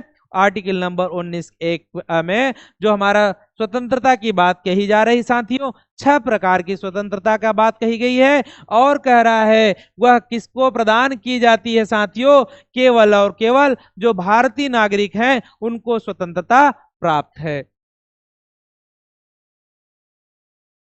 अगला है, कह रहा है कि भारतीय संविधान का क्या है साथियों?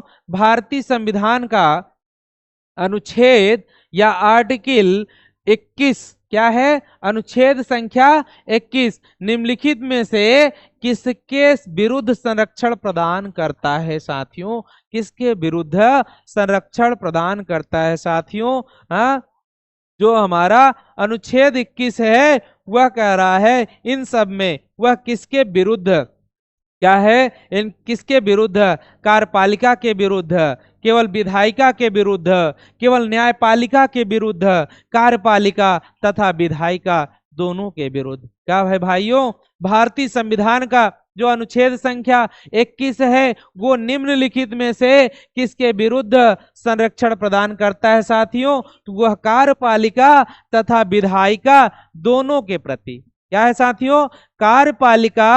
कार्यपालिका तथा विधायिका दोनों के विरुद्ध संविधान का वह अनुच्छेद संख्या 21 है जो इनके विरुद्ध संरक्षण प्रदान करता है। अनुच्छेद संख्या 21 क्या करता है? कार्यपालिका तथा विधायिका दोनों के विरुद्ध संरक्षण प्रदान करता है साथियों। किसके विरुद्ध संरक्षण प्रदान करता है? कार्यपालिका तथा न्यायपालिका के अंतर्गत अनुच्छेद संख्या 21 क्या करता है? संरक्षण प्रदान करता है। आते हैं अगले क्वेश्चन पे साथियों। भारत के संविधान का निम्नलिखित में से कौन सा अनुच्छेद प्रेस की स्वतंत्रता से संबंधित है साथियों? क्या कह रहा है? प्रेस की स्वतंत्रता से संबंधित वह कौन सा अनुच्छेद है जो प्रेस की स्वतंत्रता तो नहीं है लेकिन उसका वर्णन किया गया है?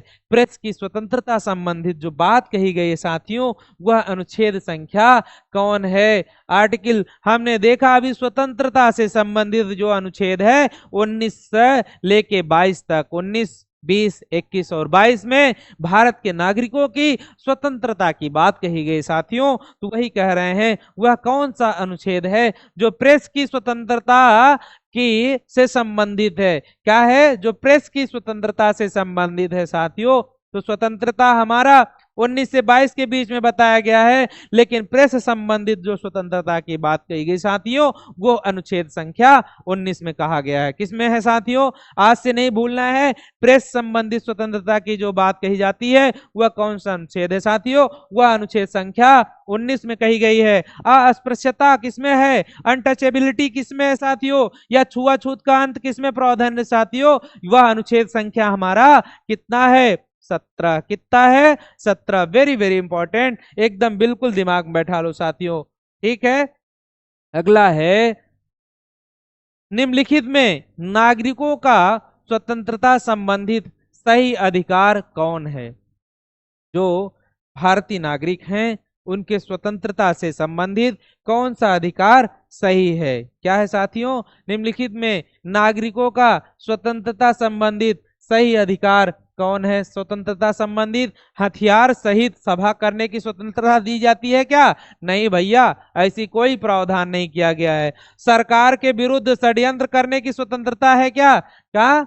नहीं भैया, सरकार के विरुद्ध किसी प्रकार का षड्यंत्र करने का भी व्यवस्था नहीं की गई, ऐसी स्वतंत्रता नहीं दी गई है। भाषण तथा विचार व्यक्त करने की स्वतंत्रता, बिल्कुल भाई, जो स्वतंत्रता है भाषण करने की, विदेश में घूमने की स्वतंत्रता नहीं, जो प्रावधान है उसमें उसकी बात कर रहे हैं। क्वेश्चन कह रहा है निम्नलिखित में नागरिकों का जो स्वतंत्रता संबंधित सही अधिकार की बात कर रहा है। जो सही सही देखा जाए, जो भारतीय संविधान में जो अधिकार दिया गया है, बोलने की स्वतंत्रता, भाषण देने की स्वतंत्रता तथा आपके विचार को व्यक्त करने की स्वतंत्रता दी गई है। साथियों, किसकी स्वतंत्रता है? सही सही देखा जाए तो भाषण की, अभिव्यक्ति की तथा विचार व्यक्त करने की स्वतंत्रता कौन से अनुच्छेद में दी गई? साथियों, ये हमारे भारतीय संविधान के जो स्वतंत्रता संबंधित सही अधिकार प्रदान किया गया है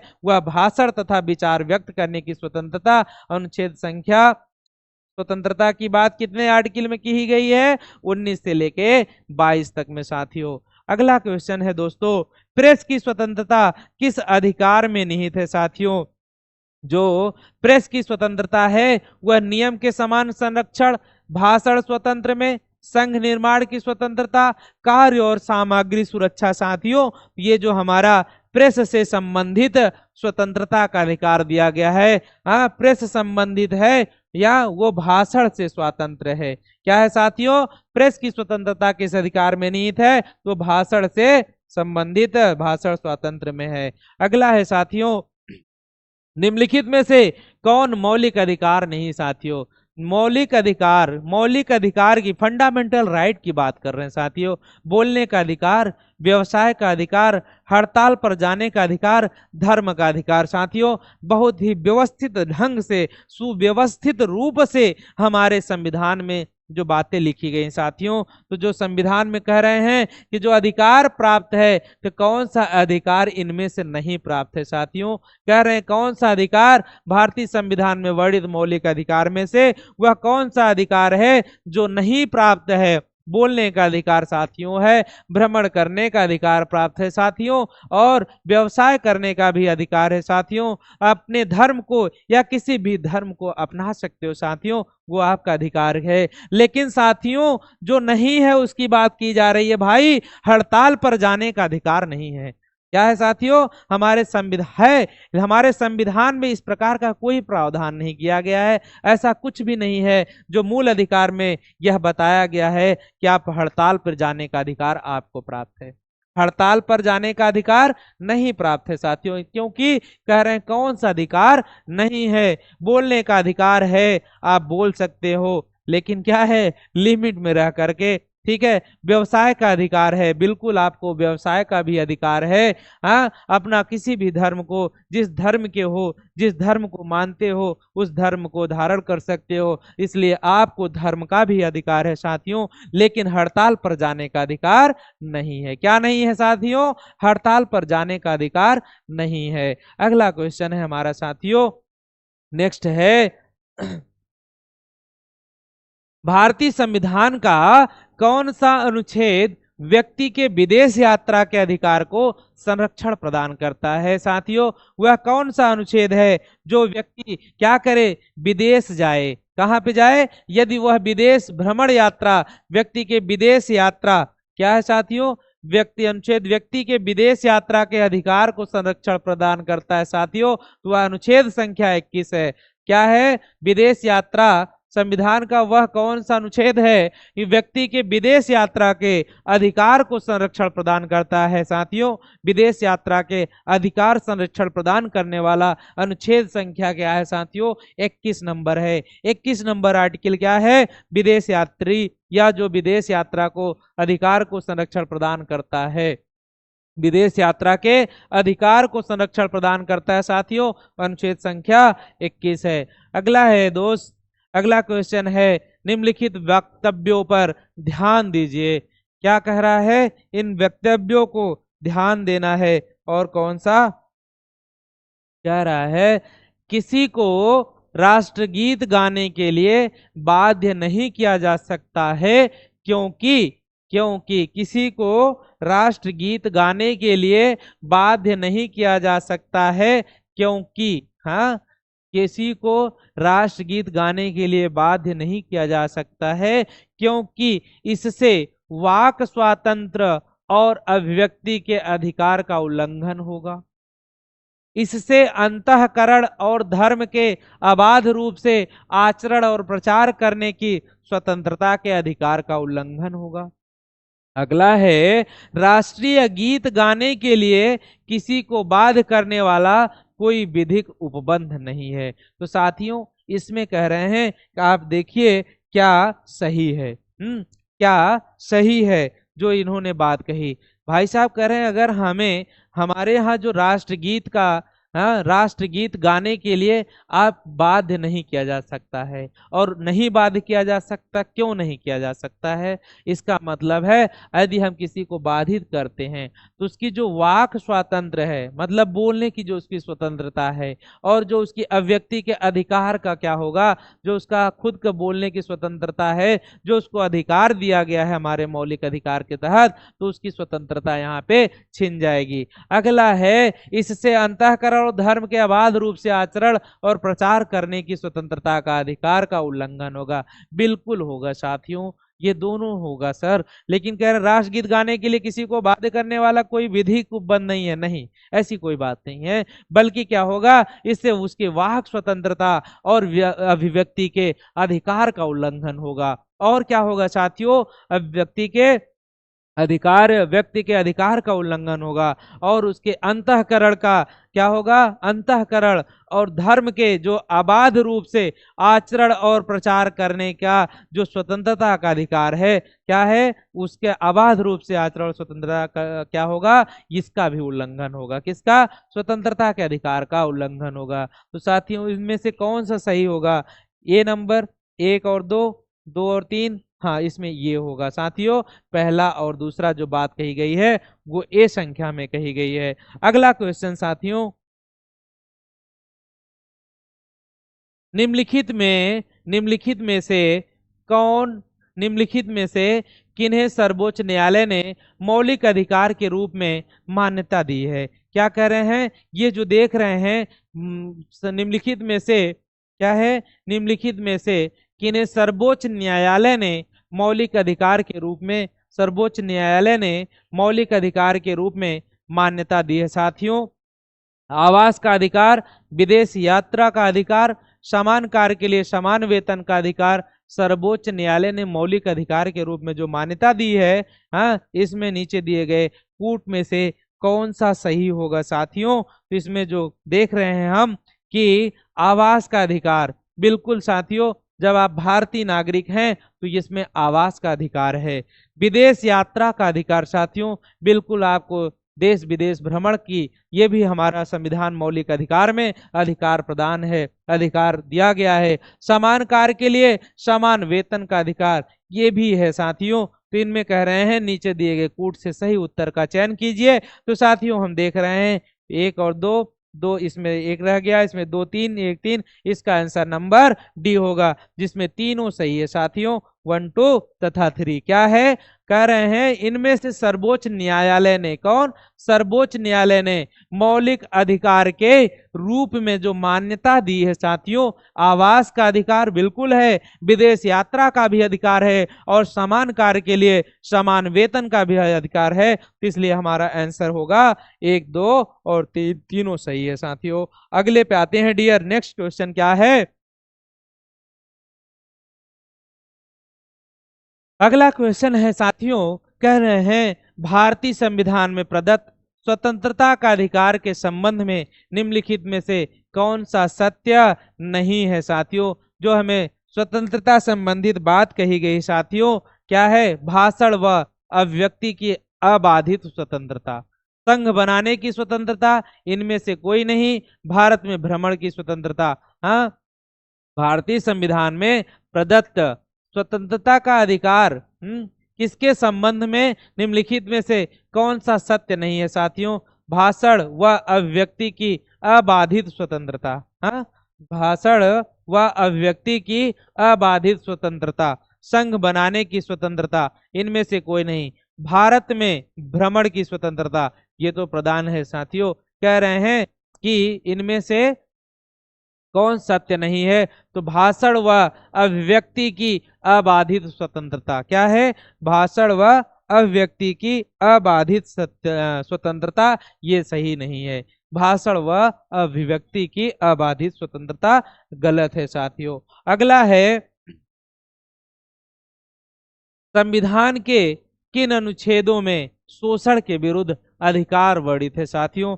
जो शोषण के विरुद्ध संबंधित बात कर रहा है वह संविधान का कौन सा अनुच्छेद है या कितने आर्टिकल्स के बारे में शोषण के विरुद्ध? जैसा अभी हमने देखा, अनुच्छेद 14 से लेकर के 18 के बीच में समानता संबंधित बात कही गई थी। ऐसे ही समानता के बाद 19 से लेकर के अनुच्छेद 22 तक में साथियों, क्या 19 से लेकर के 14 से लेकर अनुच्छेद संख्या 14 से 18 के बीच में समानता की बात कही गई थी साथियों। ऐसे ही 19 से लेकर के 22 तक के साथियों स्वतंत्रता की बात कही गई है, स्वतंत्रता की बात कही गई साथियों। और ऐसे ही कह रहे हैं कि शोषण के विरुद्ध अधिकार वर्णित है साथियों। तो समझ लो 23 से लेकर के 24 के बीच में 23 और 24 जो अनुच्छेद है वहां पे शोषण संबंधित बात कही गई। शोषण से जो संबंधित बात कही गई साथियों वो आर्टिकल संख्या है 23 और 24। कौन सा साथियों? 23 और 24। 23 और 24 के बीच में क्या बताया गया है? शोषण से संबंधित बात कही गई है। बहुत इंपॉर्टेंट क्वेश्चन है साथियों, इसको हमें समझ में आज से आ जाना चाहिए कि संविधान के कौन से अनुच्छेद में शोषण के विरुद्ध अधिकार वर्णित है। कहां पे है? 23 और 24। अनुच्छेद संख्या 23 और 24 में साथियों किसका वर्णन किया गया है? अनुच्छेद संख्या 23 और 24 में शोषण के विरुद्ध, शोषण से संबंधित बात कही गई है या शोषण के विरुद्ध अधिकार वर्णित किए गए। कौन से अनुच्छेद में? 23 और 24 में किसकी बात कही गई है? शोषण से संबंधित बात कही गई है।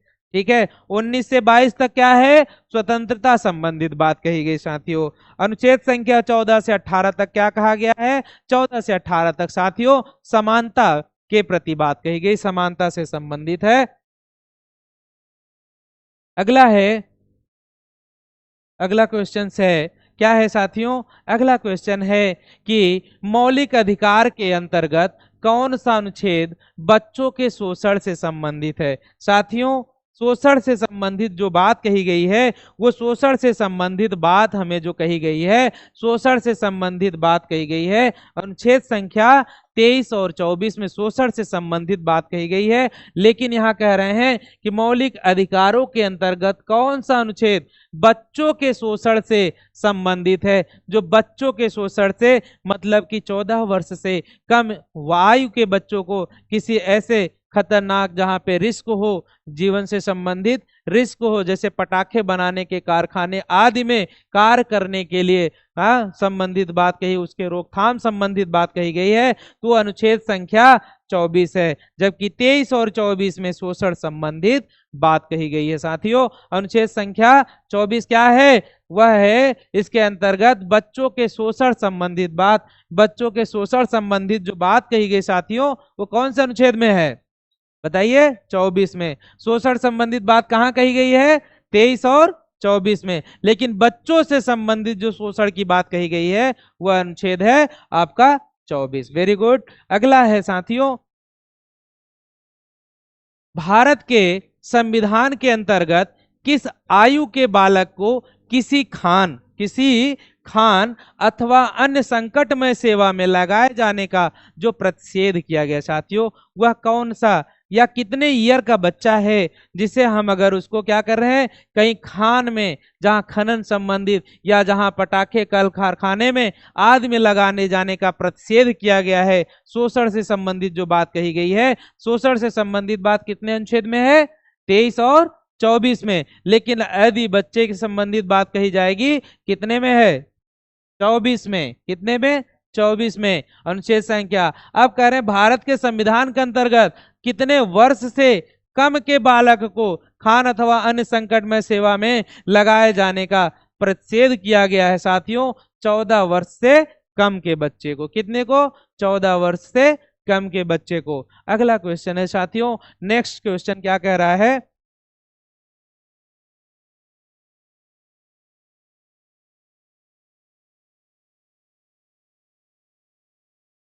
कह रहा सेम क्वेश्चंस है जो हमने अभी पिछले उसमें देखा है, सेम क्वेश्चंस को बस पूछा है दूसरे तरीके से। कह रहा है कारखानों अथवा खानों में कोई व्यक्ति नियुक्त नहीं किया जा सकता है जब तक उसकी आयु कम से कम कितनी हो जानी चाहिए साथियों?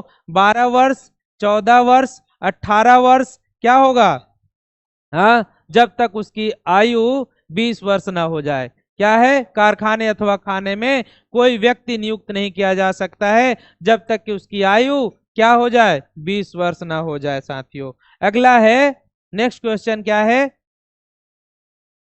भारतीय संविधान के अनुसार किसी भी व्यक्ति को जिसे गिरफ्तार अथवा बंदी किया जाता है सबसे नजदीकी मजिस्ट्रेट के सक्षम। साथियों अगला क्वेश्चन ध्यान दो, इधर ध्यान दीजिए। कह रहा है भारतीय संविधान के अनुसार किसी भी व्यक्ति को जिसे यदि कोई भी व्यक्ति है उसे अगर गिरफ्तार किया जाता है साथियों, क्या किया जा रहा है? गिरफ्तार किया जाता है या बंदी किया जाता है तो उसे सबसे नजदीकी मजिस्ट्रेट के समक्ष उपस्थित करना होगा। कितने कितने घंटे में? 24 घंटे में। कितने में साथियों? कोई भी व्यक्ति को यदि गिरफ्तार किया जाता है तो उसे 24 घंटे के अंदर नजदीकी मजिस्ट्रेट के समक्ष क्या होगा? उपस्थित करना होगा, ले जाना होगा। ठीक है। अगला है कि 14 वर्ष से कम आयु के बहुत से गरीब बच्चे पटाखे बनाने वाले कारखाने में काम करते हैं। इन कारखानों में बच्चों को काम देने से किस मौलिक अधिकार का उल्लंघन होगा साथियों? यदि बच्चों को काम दे रहे हैं तो समानता का अधिकार भंग होगा ना, शोषण के विरुद्ध अधिकार, स्वतंत्रता का अधिकार भंग होगा। क्या होगा साथियों? यहाँ पे शोषण के विरुद्ध बच्चे का क्या किया जा रहा है? बच्चे का शोषण हो रहा है साथियों। क्योंकि जो शोषण से संबंधित हमारे फंडामेंटल राइट्स हैं उनका जो अनुच्छेद संख्या 23 और 24 में अनुच्छेद संख्या या आर्टिकल नंबर 23 और 24 किससे संबंधित है? शोषण से संबंधित है। तो यही कह रहे हैं कि यदि 14 वर्ष से कम बच्चे को हम क्या है किसी पटाखे बनाने वाले कारखाने में काम करते हैं या कारखाने में बच्चों को काम देने से जो उसके मौलिक अधिकार मिला है, किस मौलिक अधिकार का उल्लंघन होगा साथियों? तो उसके शोषण के विरुद्ध। किसके साथियों? शोषण के विरुद्ध क्या होगा? उल्लंघन होगा साथियों। ठीक है। अगला क्वेश्चन है, निम्नलिखित में से किस अनुच्छेद में कहा गया है कि किसी भी व्यक्ति को एक ही अपराध के लिए एक बार से अधिक अभियोजित एवं दंडित नहीं किया जा सकता है साथियों? वह कौन सा अनुच्छेद है जिसके तहत कहा गया है एक दंड के मतलब एक सजा, मतलब एक क्या है, किसी अनुच्छेद में कहा गया है कि एक यदि किसी ने एक गलती की है, ठीक है, किसी भी व्यक्ति को एक अपराध, कोई एक गलती या एक अपराध किया है, उसे एक बार से अधिक अभियोजित या दंडित नहीं किया जा सकता। मतलब सीधा कहने का है ये गलती के लिए आप दोहरा दंड का प्रावधान नहीं है कि मतलब एक गलती करे या तो उसको आप मार लीजिए या कुछ, एक ही दंड का प्रावधान है। ठीक है। तो वह कौन सा अनुच्छेद है जिसमें एक गलती के लिए एक सजा का प्रावधान किया गया साथियों? अनुच्छेद संख्या 20 है, 21 है, 22 है, 17 है। क्या है साथियों? अनुच्छेद संख्या 20 है साथियों। नो 22 नहीं है। क्या है साथियों? अनुच्छेद संख्या 20 हमारा क्या कह रहा है कि यदि एक गलती करता है व्यक्ति तो उसे एक गलती के लिए एक ही सजा का प्रावधान है। अनुच्छेद संख्या 17 क्या है साथियों? अनुच्छेद संख्या क्या है, छुआछूत कांड। छुआछूत या अस्पृश्यता संबंधित जो बात करता है वो अनुच्छेद संख्या 17। वेरी वेरी इंपॉर्टेंट है, कई बार आता है और आने की भी संभावना है। आसान बहुत है लेकिन सबको दिमाग में बैठा लो आप, ठीक है। हम क्वेश्चन आंसर के माध्यम से जितने भी क्वेश्चंस ले आए हैं लगभग हमें सारे आर्टिकल्स आज क्या है जहां तक कवर कर रहे हैं सबके दिमाग में बैठ जाना चाहिए। क्या था साथियों, एक दंड के क्या है, एक अपराध के लिए एक बार से अधिक अभियोजित या दंडित नहीं किया जा सकता है। यदि कोई व्यक्ति एक अपराध करता है तो उसे एक ही प्रकार की सजा का प्रावधान है। वह अनुच्छेद संख्या क्या है साथियों, वह अनुच्छेद संख्या 20 है। अगला हमारा क्वेश्चन है, क्या है, भारतीय संविधान कोई अपराध किए जाने के लिए किसी सामान्य, क्या है, यदि कोई अपराध किए जाने के लिए किसी सामान्य व्यक्ति को जिसे किसी सामान्य विधि के अंतर्गत गिरफ्तार किया गया हो निम्नलिखित में से कौन सा अधिकार प्रदान करता है। गिरफ्तारी का कारण शीघ्रता से जानने का अधिकार। मतलब क्या अधिकार है साथियों, यदि कोई भारतीय संविधान में जो अपराध से संबंधित बात कही गई है, यदि कोई व्यक्ति किसी भी सामान्य व्यक्ति को जिसे किसी सामान्य विधि के अंतर्गत क्या है गिरफ्तार, मान ले कोई गलती करता है या कोई भी सामान्य विधि के अंतर्गत गिरफ्तार किया जाता है तो उसमें से कौन सा अधिकार उसे प्रदान किया जाता है जिसे गिरफ्तार किया गया साथियों, तो उसको कौन सा है, हाँ, गिरफ्तार का कारण शीघ्रता से जानने का अधिकार। क्या है नहीं पता, अपनी रुचि के अनुरूप वकील से परामर्श लेने एवं बचाव करने का अधिकार। गिरफ्तारी के 24 घंटे के अंदर मजिस्ट्रेट के सक्षम प्रस्तुत किए जाने का अधिकार। साथियों जो हमारा भारतीय संविधान है, मौलिक अधिकार है, बहुत ही अच्छे तरीके से क्या किया गया है, सजाया गया है, बहुत कुछ बहुत अच्छे से ढंग से बताया गया है साथियों। यदि किसी सामान्य व्यक्ति को क्या किया जाए, सामान्य कारण से या किसी सामान्य विधि के अंतर्गत गिरफ्तार किया जाता है तो उसे ये सारे अधिकार प्राप्त हैं। क्या है साथियों, उसे सारे अधिकार प्राप्त है कि वह क्या कर सकता है, यदि उसको मान लो पुलिस गिरफ्तार करती है तो पहले तो कारण जान सकता है, आखिर आप मुझे गिरफ्तार क्यों कर रहे हैं। हम आपके साथ गिरफ्तारी में चलने को तैयार हैं लेकिन गिरफ्तारी का कारण जानने का अधिकार है किसको, जिसे गिरफ्त किया जा रहा है। क्या है, गिरफ्तारी का कारण शीघ्रता से जानने का अधिकार है। ठीक, अगला है अपनी रुचि के अनुरूप वकील से परामर्श। यदि किसी व्यक्ति को गिरफ्तार कर लिया जाता है किसी कारणवश, यदि वह अपने वकील से बात करेगा, क्या करेगा, अपने रुचि के अनुरूप उसका मन जिस वकील से कहेगा उस वकील से अपनी केस को क्या करेगा, सॉल्व करने के लिए या उसके अपने अनुरूप अपने अनुसार वकील से परामर्श ले सकता है, बचाव करने का अधिकार है। यदि वह अपने कारण से, हाँ, गिरफ्तारी का कारण जानने के बाद बचाव करना चाहेगा तो क्या कर सकता है, अपने अनुरूप वकील का सिलेक्शन कर सकता है। अगला है गिरफ्तारी के 24 घंटे के अंदर मजिस्ट्रेट के समक्ष प्रस्तुत किए जाने का अधिकार। साथियों ये तीनों अधिकार प्राप्त है। क्या है, ये तीनों अधिकार प्राप्त है, इसलिए उपयुक्त सभी का अधिकार। क्या होगा इसका आंसर, उपयुक्त सभी। नेक्स्ट क्वेश्चन है, अगला है धार्मिक स्वतंत्रता का अधिकार संविधान के किन अनुच्छेद में वर्णित किया गया है। क्या है साथियों, धार्मिक स्वतंत्रता का अधिकार, धार्मिक स्वतंत्रता, हाँ, धार्मिक स्वतंत्रता का जो अधिकार संबंधित बात कही गई है वो अनुच्छेद संख्या किस में कही गई साथियों।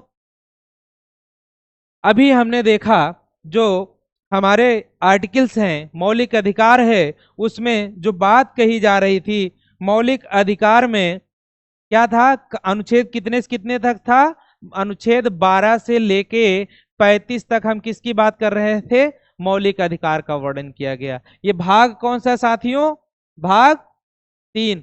भाग 3 में क्या बताया गया है, भाग 3 में फंडामेंटल राइट्स या मौलिक अधिकार से संबंधित बात कही गई है। और जो भाग 3 में टोटल अनुच्छेद हैं वो 12 से लेकर के 35 के बीच में कहा गया साथियों, तो ठीक उसी प्रकार कह रहे हैं जैसे 14 से लेके अनुच्छेद संख्या 14 से लेके 18 तक समानता क्या है, समानता संबंधित बात किए, 19 से लेकर के 22 तक स्वतंत्रता संबंधित बात किए थे।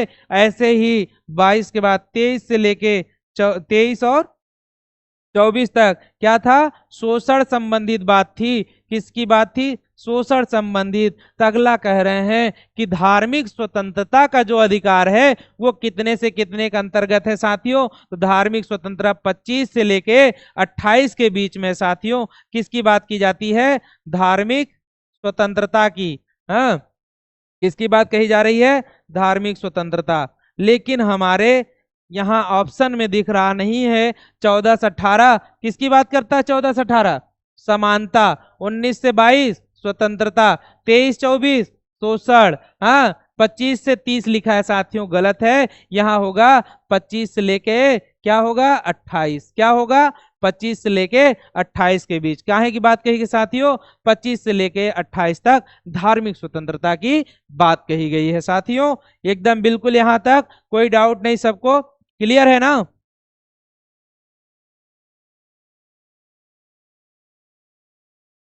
ठीक है साथियों, आज की क्लास यहीं तक, फिर अगला टॉपिक नेक्स्ट क्लास में लेके आएंगे। अभी क्योंकि हमें आर्टिकल संख्या कहाँ से कहाँ तक पढ़ना है, हमें 12 से लेके 35 के बीच में स्टडी करना है। लेकिन अभी हमने जो देखा है 25 से लेके कहाँ तक है, 28 की बात किए हैं। अनुच्छेद संख्या 25 से 28। जब हमारा मूल संविधान बना था तो उस समय कितने मौलिक अधिकार में कितने भाग की बात कही गई थी, स्वतंत्रता की बात कही गई थी, नहीं पता है। चलो कोई नहीं, अगला है कि जो हम कल लाएंगे आगे का टॉपिक 25 से लेके 28 क्या है की बात कही गई है, 25 से 28 के बीच में धार्मिक स्वतंत्रता, काहे की धार्मिक संबंधित बात कही गई है या धार्मिक स्वतंत्रता। मतलब आज आपको क्लियर हो गया 14 से लेके 18 क्या है, 14 से लेके 18 तक, ठीक। फिर 19 से 22 क्या है, 23-24 में, वेरी गुड, 25 से 28। अब इसके आगे का मैं कल कवर करूंगा। थैंक यू क्लास, आज के लिए बस इतना ही, धन्यवाद।